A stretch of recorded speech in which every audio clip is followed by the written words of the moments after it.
Shalom, shalom et bienvenue à notre édition de la Rhapsodie des réalités de notre cher homme de Dieu, Pasteur Christ Oyakilome.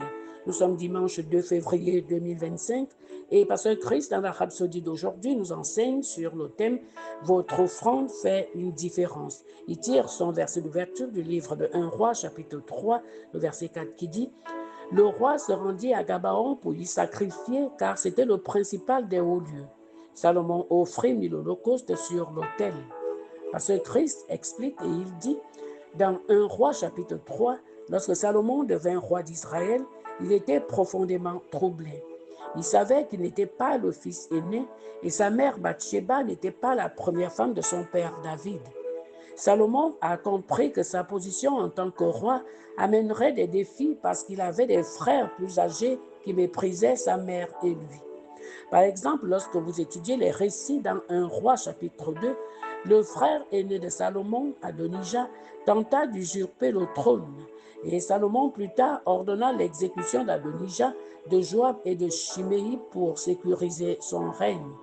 Cela montre l'environnement violent et instable dans lequel Salomon est monté sur le trône.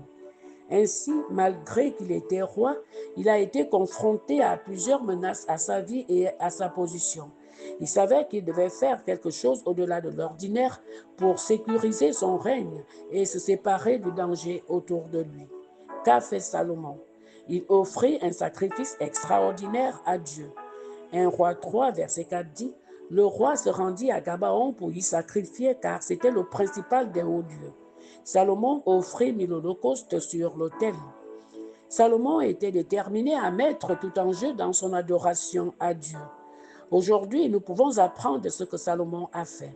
C'est l'un des moyens pour avancer et vous établir là où Dieu vous a placé. Alléluia. Nous prenons la prière, vous allez dire après moi à haute intelligible voix. Cher Père, merci pour l'opportunité de donner dans le royaume. Je refuse d'être sujet aux restrictions de ce monde, car Christ est ma délivrance aussi bien que mon avantage. Je m'aligne sur tes principes divins, garantissant le progrès et la prospérité dans tous les domaines de ma vie. Merci de m'avoir séparé des forces de la pauvreté et de la méchanceté. Au nom de Jésus, Amen. Alléluia. Je vous invite maintenant à l'étude approfondie dans le livre de 2 Corinthiens 9, versets 6 à 10, le livre de Luc 6, verset 38 et le livre de 1 Roi 3, versets 5 à 13. Gloire à Dieu.